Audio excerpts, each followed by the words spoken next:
Hey guys, it's Summer Rayne from Homestead, Brooklyn, and I know some of you had questions about cacti, and they may be some of the easiest plants to care for, but of course there's always more to know.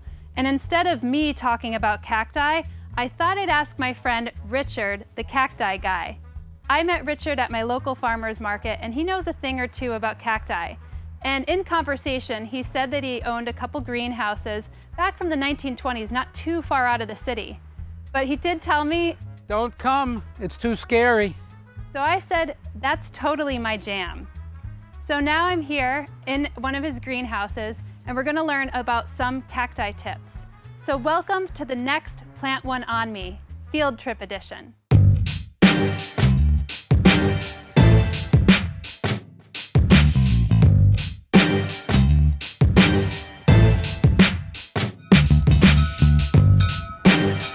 So I just got into Paoli and I'm waiting for Richard to pick us up, and we're gonna go head over to see his greenhouses.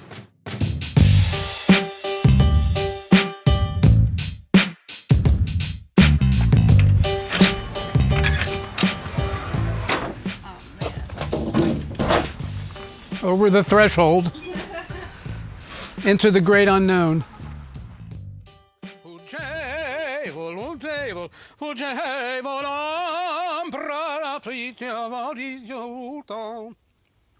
This is pretty sweet. So this all used to be roses, you said? 6-foot-high rose bushes for long stem cut roses. You got to take all of those out. We had to rip out all the rose bushes and throw them all in a pile out back.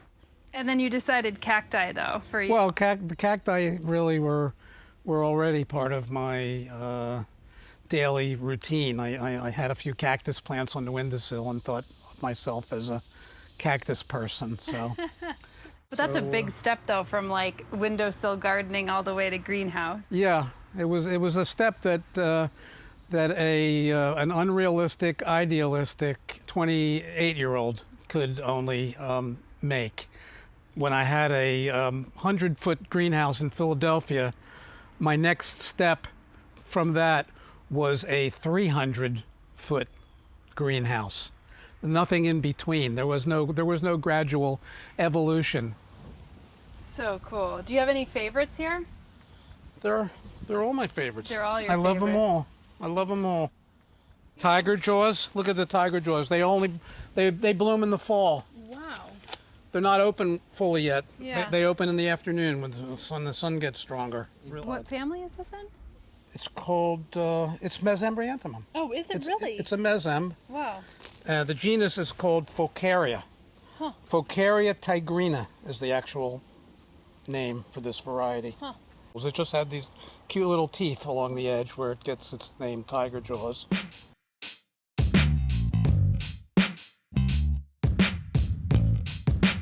So if I had never encountered a cacti before, and that's what I wanted to start with, I always tell people that they're fairly easy to take care of, but sometimes people have trouble. So what are like 3 to 5 care tips that you would tell people who want a cacti in their house? I would say that maximum light. Maximum light. So Maximum south-facing light. window. South-facing window, east or west, but not north. Okay. So north would practically be the kiss of death, Okay. but south being the best, West probably being the second. and west being the second. Yeah.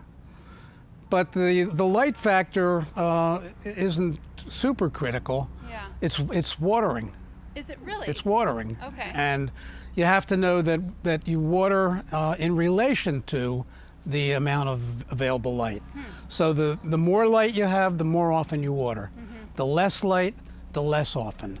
So actually a cactus, since it has so many built-in survival mechanisms, and it can go for such long periods of drought, if you have lower light, you rarely water.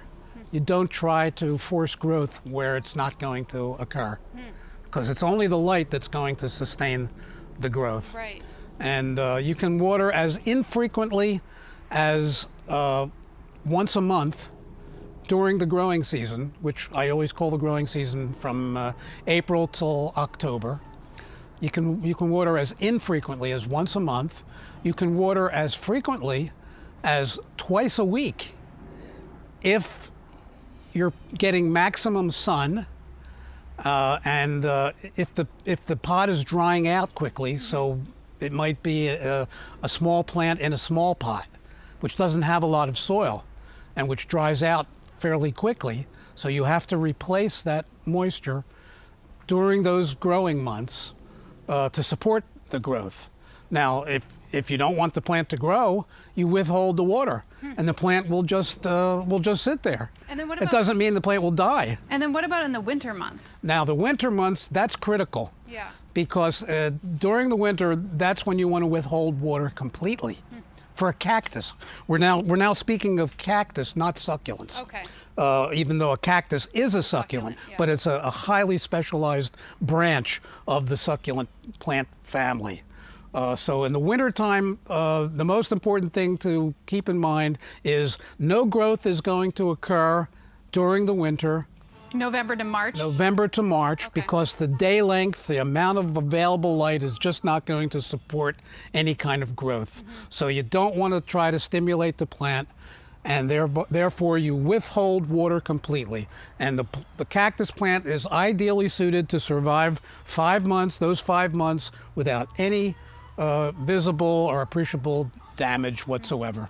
In fact, if it's a cactus plant that flowers when it's quite small, when it's still small, many cacti do start flowering, do reach maturity and flower when they are quite small. The only way to ensure that plant will flower in the spring or summer is to give it a complete dormancy, a complete rest, during which time the bud formation actually is taking place within the plant. And does it know to go dormant, or like what if you are giving it a tremendous amount of light, maybe artificial light during the winter months? Well, if you're supplying artificial light, namely plant lights or fluorescent lights, and you're keeping them on 12 hours a day, 20 hours a day, around the clock, then in fact you are tricking the cactus into thinking that it is time to continue growing. So the cactus being on a biological clock that is strictly determined by day length, temperature does figure in there, but day length primarily, by giving it a continuous diet of light, you will trick the cactus into thinking that growth can be sustained as long as you supply sufficient temperature, like 60 degrees plus, and you're giving it light, nearly around the clock. Then the cactus will continue to grow. It may not grow robustly, but it will experience some growth. People have asked about fertilizing cacti. Is it necessary?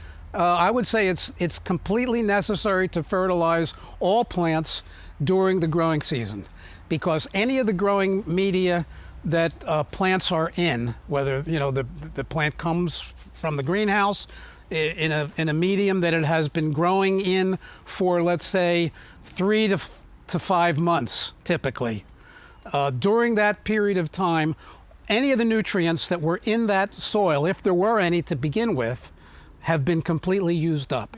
So in order to sustain any kind of healthy growth, it's incumbent on us to provide nutrition. And what's the best fertilizer that you would suggest for cacti? For cacti, I would suggest some fish-derived fertilizer, because it's low nitrogen. It's not going to overstimulate the cactus, try to force growth unnecessarily, and it's going to be derived from all natural sources. It's not going to be a petrochemical, and it's going to have micronutrients in it, trace minerals, some of which are just as important in the health of a plant as the basic 3 of nitrogen, phosphorus, and potassium. Yeah. Yeah. So the NPK are important, but you try to get a more natural-based feed that contains trace elements, boron and copper and molybdenum and all of these. They're in very minute quantities, but it doesn't take much of them to trigger the kinds of responses that go on, and many of which are still not even fully understood. Awesome. Yeah. Yeah, and then do you, I know you are a Yiddish folk opera singer. Oh my God. Do you ever sing to your plants? Do I sing to my plants? I sing for myself, and if my plants happen to be there, they have to put up with it. Let's put it that way. Can you think of a song that a plant would like? Is there a Yiddish folk song in an ode to plants? Let's see. In dem Beis Hamikdash, in a winkel cheder, sitzt die Almone Bastion allein. Ihr ben Jochedl Yidelen, wiegt sie Keseder, und singt ihm zum Schlafen a Liedele schein.